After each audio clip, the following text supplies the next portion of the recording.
Hello साथियों, कैसे हो आप सभी। मैं पंकज कुमार वर्मा स्वागत करता हूं आपके अपने परिवार पीके एजुकेशन सत्र में। आज का ये वीडियो काफ़ी ही महत्वपूर्ण होने वाली है। आप देखेंगे यू पर ट्रिपल एस सी ने आज पेट 2022 का नोटिफिकेशन जारी कर दिया। आइए उसी के बारे में जानते हैं, उसमें योग्यता क्या है, डेट आपके कब से कब तक है। तो इसी पे संपूर्ण चर्चा करेंगे और आपको बताएंगे कि उसका अंतिम डेट क्या है, कौन कौन से फार्म भर सकते हैं। तो सबसे पहले वीडियो के शुरू करने से पहले आपको बता दें, जो आपका पेट 2021 हुआ था, जो 2021 का पेट हुआ था, उसमें आप देखेंगे कि उसके आपके रिजल्ट आए थे 27 अक्टूबर 2021 को। तो 27 अक्टूबर और 2022 तक, यानी 27 अक्टूबर 2021 से 27 अक्टूबर 2022 तक आपका पेट वो मान्य होगा। इसके अंतर्गत आप देखेंगे ऊपर ट्रिपल एस सी की कोई भी वैकेंसी या आप समूह ग की कोई भी वैकेंसी आती है तो आप उसमें अप्लाई करेंगे। और इसके बाद आप पेट 2022 का ही 2000 जैसे पेट 2022 27 अक्टूबर 2022 के बाद आपका पेट 2022 मान्य होगा।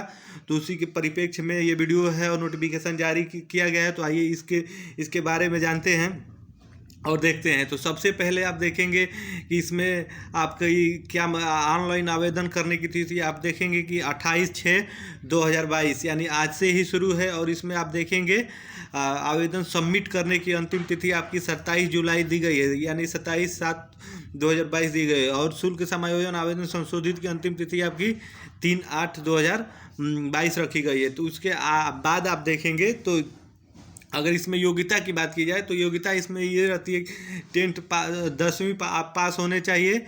और 10वीं पास कब तक होने चाहिए, फार्म के अंतिम डेट तक आपका 10वीं होना चाहिए। और उम्र की बात की जाए तो उम्र इसमें आपका 18 से 40 वर्षों तक का होता है। और आप देखेंगे कैटेगरी वाइज छूटें दी गई है, तो वो आपको पता है।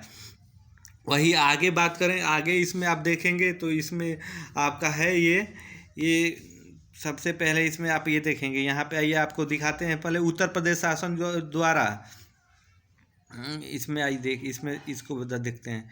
उपयुक्त विज्ञान के सापेक्ष आवेदन शुल्क जमा करने की अंतिम तिथि 27 वही बताया 27 जुलाई तक है। उसके बाद आप देखेंगे बैंक में समायोजन वही 27 जुलाई तक आप जमा करना है, अनिवार्य रूप से जमा करना है। उसके बाद आप देखेंगे तो इसमें इतने के अनुसार 20 नवंबर 2020 द्वारा आप देखेंगे खंड ख पद हेतु द्विस्तरीय परीक्षा प्रणाली अपनाए जाए तो अनुमोदन किया गया था। उसके बाद आप देखेंगे 20/11/2020 के उत्तर प्रदेश के चयन आयोग समूह ख के समस्त पदों हेतु चयन करने का अपेक्ष आप देखेंगे विज्ञप्ति जारी की गई थी, मान्य होगी।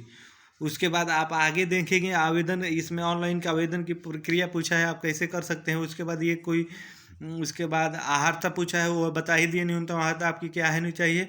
उसके बाद आप आगे देखेंगे तो ये कोई उतना महत्वपूर्ण नहीं है। ऐसे नीचे करते आएंगे तो हाँ, यहाँ पे आप देखिए, यहाँ पे आपको बता दें, इसमें आप देखेंगे आवेदन भरने की प्रक्रिया में आपको क्या क्या चाहिए। सबसे पहले आपका कैंडिडेट रजिस्ट्रेशन, आपको रजिस्ट्रेशन करना है। उसके बाद फ़ोटो तथा हस्ताक्षर अपलोड करना है। इस बार आप देखेंगे फ़ोटो में कुछ चेंजेस किए गए हैं जो आपको नीचे दिखाएंगे अभी। उसके बाद फार्म के शेष वितरण भरा जाएगा। आप जैसे क्या क्वालिफिकेशन उसको भरना है, फीस का भुगतान समायोजन एप्लीकेशन फॉर्म सबमिट करना होगा। उसके बाद वही आगे देखेंगे, आगे इसमें देखेंगे तो इसमें वही आप देखेंगे कैंडिडेट का रजिस्ट्रेशन करना है। उसके बाद आप वेरीफाइड करना है। उसके बाद फ़ोटो हस्ताक्षर के मद में देखेंगे तो इस क्या कहा है, चेहरे फ़ोटो आपका कैसा होना चाहिए, इसके बारे में आप देखेंगे। तो चेहरे की छवि स्पष्ट दिखनी चाहिए। उसके बाद चेहरे का अत्यधिक चमक व छाया नहीं होनी चाहिए। ये आपके लिए काफ़ी महत्वपूर्ण है, आप इसे ध्यान से देखिएगा और समझिएगा। वही आप देखेंगे ठुट्ठी के सी यानी आपकी मुंडी जो होती है, मुंडी पूरा शिखर तक एकदम साफ दिखना चाहिए। उसके बाद चेहरे के दोनों कान में आपको कान जो होते हैं वो दोनों साफ दिखने चाहिए।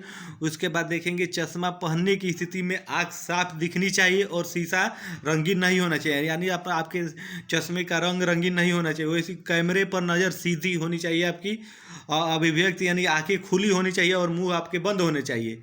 सफ़ेद या हल्के रंग की सादी पृष्ठभूमि अवश्य होनी चाहिए आपका बैकग्राउंड फोटो का। और फोटो का आकार ये सबसे महत्वपूर्ण है, आपका 3.5 सेंटीमीटर गुणे 4.5 सेंटीमीटर होना चाहिए।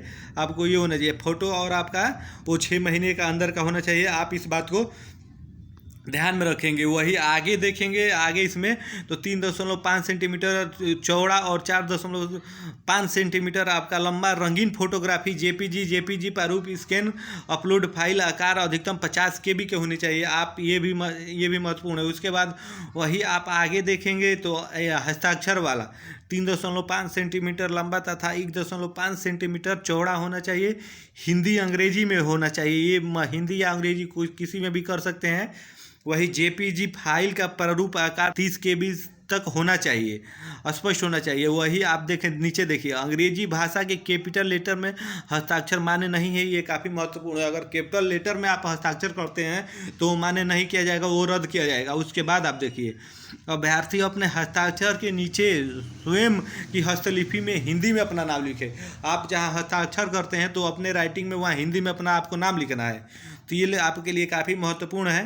तो आइए नीचे देखते हैं। तो शेष ये नीचे और कुछ है नहीं खास। इसमें आपका फीस का भुगतान करना है, उसी के बारे में दिया है। और वही नीचे आप किसका कितना फीस लगेगा तो उसमें आप देख लीजिए। जो सामान्य वर्ग के कैंडिडेट है उनको आपको 185 रुपये लगेगा आपका ऑनलाइन शुल्क और आवेदन शुल्क जोड़ के। वही अन्य पिछड़ा वर्ग की बात की जाए तो उनका भी 185 लगेगा। वही अनुसूचित जाति की बात की जाए तो 95 रुपया, और वही अनुसूचित जनजाति की बात की जाए तो आपका 95 रुपया, और विकलांगजनों की बात की जाए तो आपका ये 25 रुपया।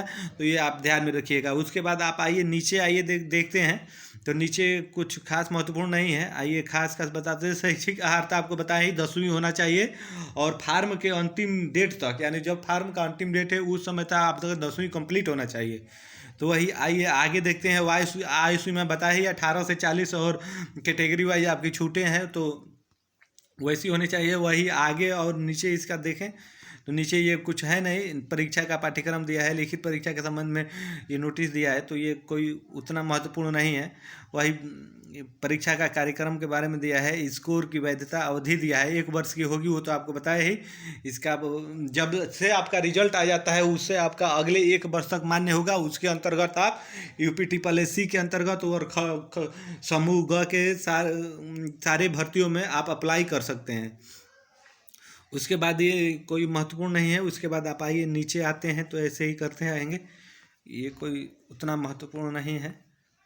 और नीचे आए तो यहाँ पे आप देखेंगे, यहाँ पे आपका सिलेबस दिया है। सबसे पहले आप इसको तो या तो PDF निकलवा लीजिएगा, या अच्छे से इसको समझ के आप इसको निकलवा के या अपने कॉपी में लिख के इसको अच्छे से समझ लीजिएगा कहाँ से किस प्रकार के आपके कितने अंक का आता है। तो इसमें आप देखेंगे तो सबसे पहले आपका ये भारतीय इतिहास है, एक इंडियन हिस्ट्री है। इंडियन हिस्ट्री के अंतर्गत आप देखेंगे इसमें टॉपिक दिया है सिंधु घाटी सभ्यता, वैदिक संस्कृति, बौद्ध धर्म, वही जैन धर्म, मौर्य सम्राट, आप गुप्त वंश, समुद्रगुप्त, चंद्रगुप्त द्वितीय, हर्षवर्धन, राजपूत काल, सल्तनत काल, मुगल काल, ऐसे देखेंगे आपके ऑप्शन दिए हैं। इसमें आप देखेंगे ये 5 नंबर का आएगा इंडियन हिस्ट्री, तो आप इसको ध्यान में रखेंगे। वही आगे देखेंगे भारतीय राष्ट्रीय आंदोलन, इंडियन नेशनल मूवमेंट की बात की जाए तो इसमें आप देखेंगे ये टॉपिक वाइज दिए हैं। ये टॉपिक आप देख लीजिएगा। इसमें आपका ये 5 नंबर का आएगा, तो ये भी काफ़ी आपके लिए महत्वपूर्ण है। वही जियोग्राफी भूगोल की बात की जाए तो भूगोल में भी टॉपिक वाइज दिया है। इस टॉपिक से आपके प्रश्न आएंगे तो इसमें भी आपके 5 प्रश्न आएंगे 1-1 नंबर का, तो ये भी आपके लिए काफ़ी महत्वपूर्ण है। इसको भी आप देख लीजिएगा अच्छे से। उसके बाद आगे देखेंगे भारतीय अर्थव्यवस्था, इंडियन इकोनॉमी की बात की जाए तो इसमें भी आपके टॉपिक दिए हुए हैं।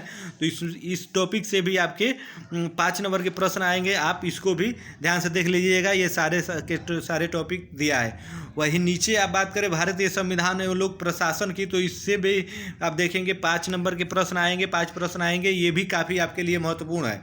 वही सामान्य विज्ञान की बात की जाए, फिजिक्स, केमिस्ट्री, मैथ या बायो तीनों मिला के आप देखेंगे, भौतिक, रसायन और जीव विज्ञान तीनों मिला के आपके 5 प्रश्न आएंगे। तो ये भी आपके लिए ये भी सेक्शन काफ़ी महत्वपूर्ण है। वही आपके प्रारंभिक अंगणित की बात की जाए तो इसमें देखेंगे इसका भी आपका 5 नंबर का आएगा, तो ये भी आपके लिए काफ़ी महत्वपूर्ण है। वही आइए आगे देखते हैं। तो सामान्य हिंदी की बात की जाए तो सामान्य हिंदी के अंतर्गत आप देखेंगे संधि है, विलोम है, प्रवाची शब्द है, वाक्यांश के लिए है, वही लिंग है आपका, समश्रुत भिन्नात्मक शब्द है, मुहावरे हैं, समान अशुद्धियाँ, लेखक रचनाएँ भी आपकी 5 नंबर के ये भी आपके लिए काफ़ी महत्वपूर्ण है, ये भी आप देख ले इसको देखेंगे। वही सामान्य अंग्रेजी की बात की जाए तो आप देखेंगे इसमें अंग्रेजी के भी 5 प्रश्न आएंगे, अंग्रेजी व्याकरण और अपठित गद्यांश पर आधारित, तो ये भी आपके लिए सेक्शन काफ़ी महत्वपूर्ण हो जाता है। वही तर्क एवं तर्क शक्ति की बात की जाए, लॉजिक और रीजनिंग की, तो इसमें भी देखेंगे आपके 5 नंबर के प्रश्न आएंगे, तो ये भी आपके लिए सेक्शन काफ़ी मजबूत। वही समायिकी की बात की जाए यानी करंट अफेयर,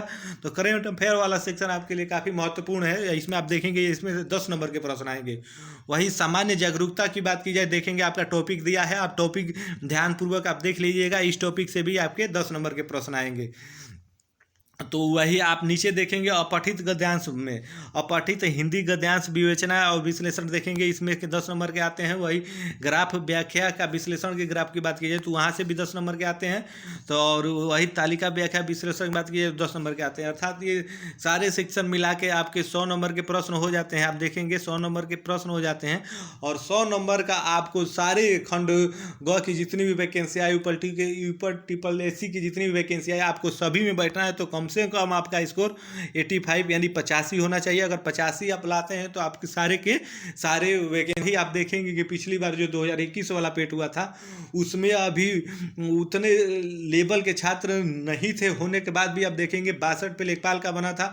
वही खंड आपूर्ति विभाग का देखेंगे उसका पद कम थे, इसलिए उसका और हाई मेरिट गया था। तो इसलिए आप इसमें अच्छा स्कोर करेंगे, अच्छा लाएंगे, 80-85 के आसपास पर रहेंगे तो आप सारे वैकेंसियों में बैठेंगे। अगर वही बात की जाए, अगर वही आगे देखा जाए तो आगे अब कुछ है नहीं, इतना ही महत्वपूर्ण है। आप 85-80 के आसपास रहेंगे तो सारे प्रकार के भर्तियों में बैठेंगे, तो इसलिए आपके लिए ये पेट काफ़ी महत्वपूर्ण हो जाता है। और जिस दिन आपका रिजल्ट रिलीज होगा उससे अगले 1 साल के लिए मान्य होगा। उसके अंतर्गत आप देखेंगे जितने भी खंड सी की भर्ती आएंगी, खंड ग की भर्ती आएंगी, उसके लिए आप एलिजिबल होंगे, आप अप्लाई होंगे। तो आपके पास अभी देखेंगे तो काफ़ी दिन है, आप काफ़ी समय है, 75-70 दिन के आसपास में आपके पास समय है। तो आप अपनी तैयारी को अच्छे से करें तथा इस पेट में अच्छा स्कोर करें ताकि आगे आने वाले अगले नेक्स्ट ईयर के किसी भी भर्ती में आप सम्मिलित हो सके, बैठ सकें।